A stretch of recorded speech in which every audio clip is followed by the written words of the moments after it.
Hi, I'm Rickey Chavez. I'm hosting Battle Ready in an effort to help people reinvent themselves at any given time. In today's world, everybody is facing a bunch of opportunities, and what we're going to do is we'll address some of those opportunities throughout the time of the show. Today, we're going to have on Dan Moran, who is the owner of GOAT Athletics. I've known Dan quite a while, and Dan is an amazing guy. He's taken the company all the way up. He had a setback, and now he's back on top. So I'd love to get Dan on the screen.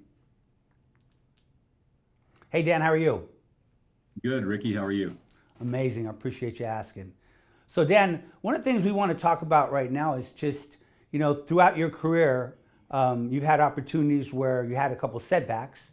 And I know setbacks for everybody are somewhat of a challenge, but you're a doer. So tell me about the setback and how you addressed it and how you handled it.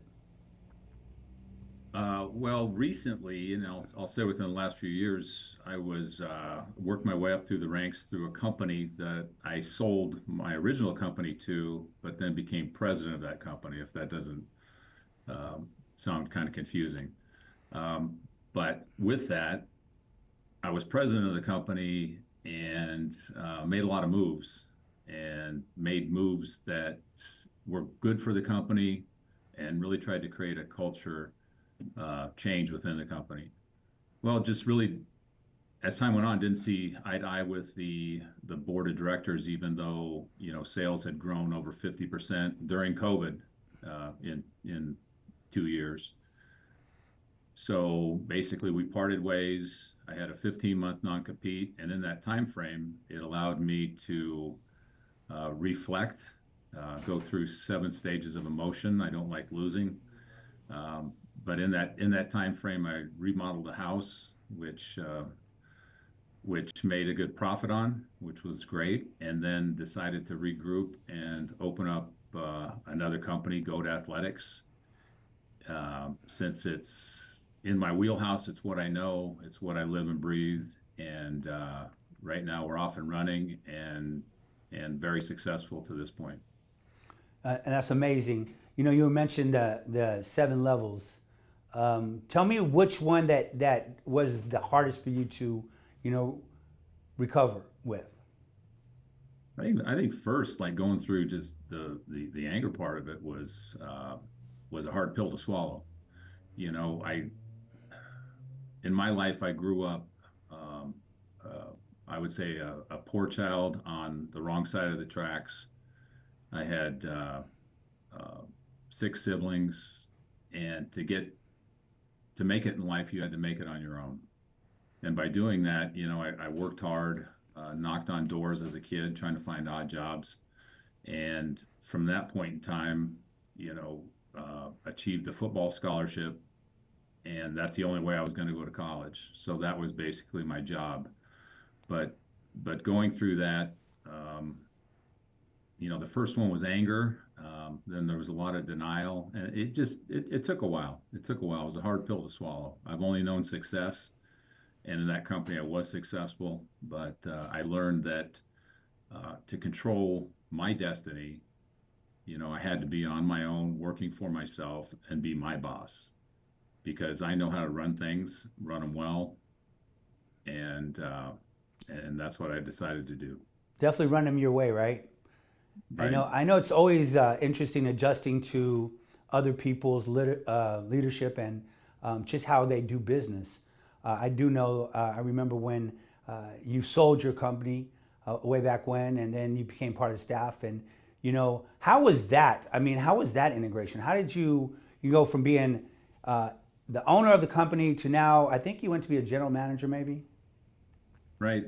Yeah, I ran my company in Texas for 10 years, and this company that I sold to, came down probably for about 4 different years, and the president of the company kept sliding a napkin across the table, and then I would cross out what he was putting down, and I'd slide my napkin back. Well, after 4 years, we kind of came to terms.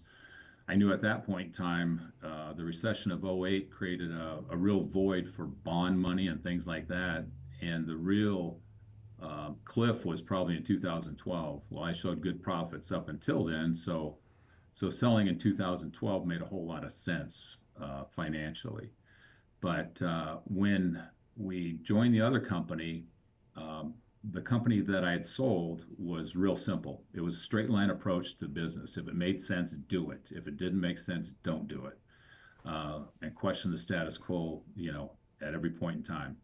But what happened is we went into this big corporation with a lot of different levels of reporting, rules, programming, just a lot more paperwork. And I knew probably right away within the first few months that maybe this was a big mistake.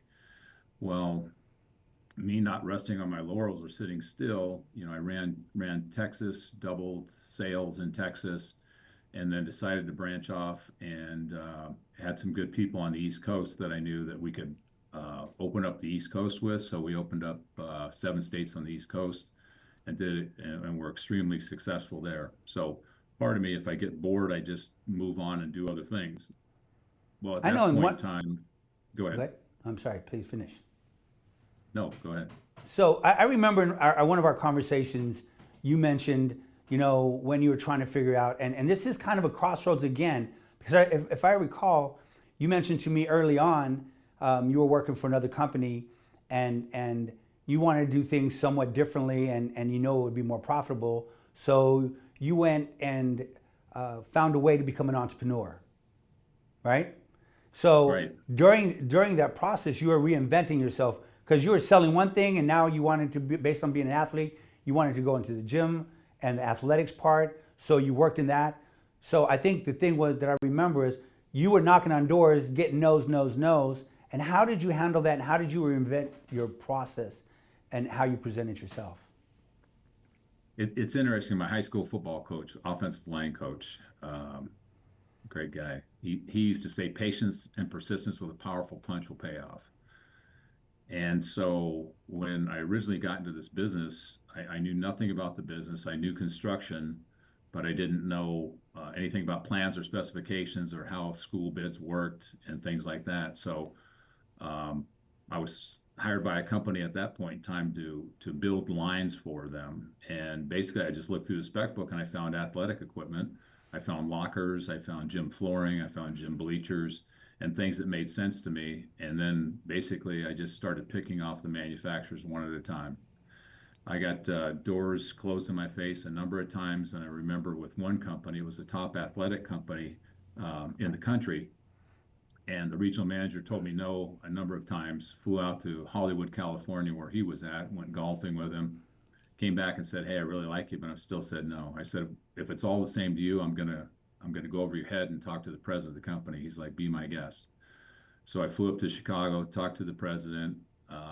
He first asked me, what are your intentions? I said, well, I'm not leaving this office till I get the line. And put a 28-page business plan, slid it across his desk, sat there, talked through it where it made sense, got the line. And in the first year, we doubled sales, for that manufacturer in the state of Arizona at that point. So basically, I think it comes down to, Rickey, when you're posed with a problem, it's not a problem, it's an opportunity. And what's the opportunity? It's the opportunity to get better. And the only person that you can praise or blame is yourself, because you alone will either make it happen or you won't. And basically, it's not being a rocket scientist, but it's hard work, it's patience and persistence, and it will pay off. So, and some of the things I heard you say, and one of the things I remember in our other conversations is, so you were building a business, right, and learning about the entrepreneur side, but not only were you learning about the entrepreneur side, and the reinvention part is you had to learn about the product. I mean, the gym equipment. I mean, you've been in gyms, you were a player, but there was things you had to learn in order to present it, and nobody just told you about it. You had to do your due diligence, correct? Oh yeah, and mainly what I found out in basically sales, and that's what we do. My company, we represent manufacturers.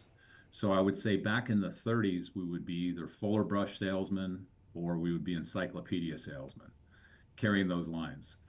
And basically, when it comes down to the market, I think knowing your product is important, but knowing your competition's product is probably more important, because you know where the strong points are, and you know where the weak points are, and you know how to attack them.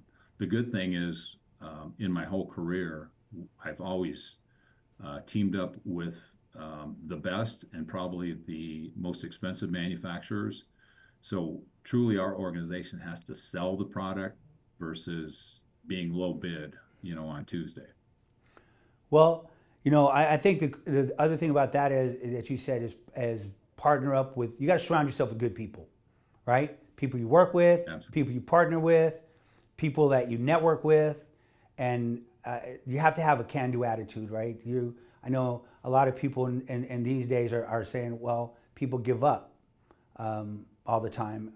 I read an article. It's called "A Message to Garcia."